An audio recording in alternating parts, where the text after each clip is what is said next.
Exercice numéro 7. Donc on vous donne une fonction f, un polynôme de degré 3, mise sous forme développée, donc qui est de la forme moins x au cube plus 3x carré plus 24x plus 28. La première question consiste à vérifier que les deux nombres qu'on vous donne sont bien des racines de ce polynôme. Donc être une racine, ça veut dire que l'image est égale à 0. Donc il faut calculer l'image de moins 2 par la fonction f et ensuite l'image de 7. Donc on remplace x par moins 2 en faisant bien attention au signe. Donc la fonction c'est moins x au cube. Donc on a moins, on remplace x par moins 2 qu'on met entre parenthèses au cube, plus 3 fois x au carré, donc moins 2 au carré, plus 24x, donc 24 fois moins 2, plus 28. Le reste se fait en utilisant la calculatrice, en mettant bien les parenthèses au bon endroit. Moins 2 puissance 3, plus 3 fois moins 2 au carré, plus 24 fois moins 2, plus 28. Et on obtient 0.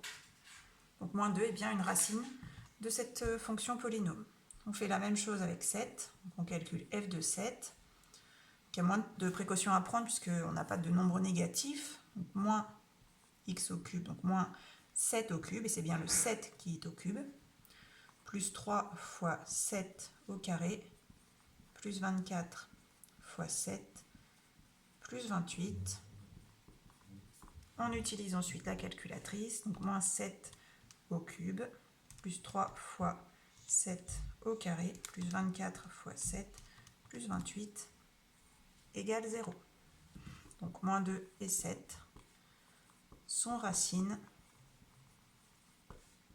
de f. On passe ensuite à la question B. On nous dit que moins 2 est une racine double et que 7 est une racine simple. Donc il faut déterminer la forme factorisée de f. Donc je vous rappelle, la forme factorisée, c'est a facteur de x moins x1 facteur de x moins x2 facteur de x moins x3 avec x1, x2, x3 qui sont les trois racines de ce polynôme et a qui est le coefficient de x au cube, donc on peut le trouver directement dans la forme développée du début.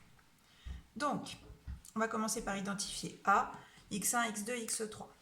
Donc a, c'est le coefficient de x cube dans la forme développée. Dans notre forme développée, on a moins x cube, ça signifie que a vaut moins 1.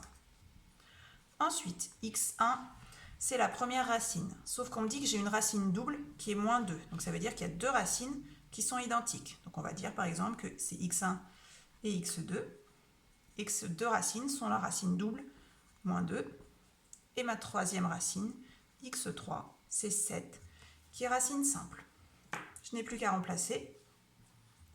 J'obtiens f de x égale a, moins 1, facteur de x, moins x1, donc moins 2, plus 2, fois x, encore moins 2, plus 2, facteur de x moins 7.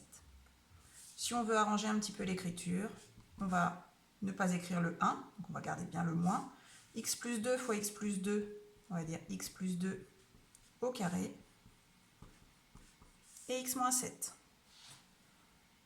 Alors j'ai réécrit la forme factorisée car on ne la voyait pas à la question précédente. Donc on a obtenu moins facteur de x plus 2 au carré, facteur de x moins 7. Il faut maintenant utiliser cette forme factorisée pour étudier le signe de la fonction f, comme vous l'avez fait dans l'exercice numéro 6. Donc on sait déjà qu'on a deux racines qui sont moins 2 et 7. Donc on crée notre tableau de signes, elle est définie sur R, donc on met bien moins l'infini plus l'infini pour les valeurs de x. Ensuite je mets mes deux racines, moins 2 et 7.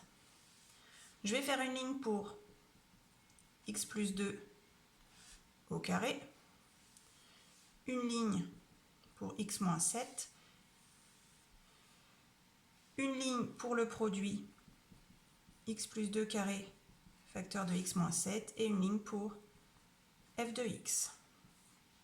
Je trace mes traits, ce sont les racines, donc je vais avoir 2 zéros ici. Alors moins 2 c'est la racine qui correspond au terme x plus 2, au facteur x plus 2, donc il y a un 0 ici. 7 c'est la racine qui correspond au facteur x moins 7, donc je mets un 0 ici. Et là, comme je fais le produit des deux, je mets bien les deux zéros ici. Alors ici, on fait attention, il y a un carré, donc on sait que c'est toujours positif un carré. Donc on met des plus partout. Ensuite, ça, c'est une fonction affine, donc vous savez étudier le signe. Comme le coefficient de A est positif, ça va monter la droite qui la représente, donc elle va d'abord être dans la partie négative, jusqu'à arriver à 0, puis passer au positif. Si je multiplie, pour compléter les signes de la ligne suivante, un positif par un négatif, j'obtiens un négatif, ensuite un positif par un négatif, j'obtiens encore un négatif, et ensuite positif par positif, positif. Donc ça, ce serait le signe de la fonction si je n'avais pas le moins de 20. Sauf que j'ai un moins, donc je vais devoir appliquer ce moins en changeant tous les signes que j'ai trouvés dans la ligne précédente. Donc plus, plus et moins. Donc notre fonction f est positive de moins l'infini à moins 2. Ensuite, elle passe par 0. Elle retourne dans les positifs entre moins 2 et 7. Elle passe par 0. Puis ensuite, elle est négative. On va la tracer pour que vous voyez ce que ça donne sur la calculatrice. Alors, ça fait moins facteur de x plus 2 au carré, facteur de x moins 7. Alors, on va essayer comme ça. Voilà, alors on ne la voit pas en entier, mais on imagine ce qui se passe. Donc, elle est positive, comme on l'avait vu dans le tableau, positive. Ensuite, elle passe par 0 lorsque x vaut moins 2. Elle repart dans les positifs. Donc on imagine qu'elle va continuer à monter puis redescendre. Elle arrive à 7 et à partir de x égale 7, elle est dans les négatifs.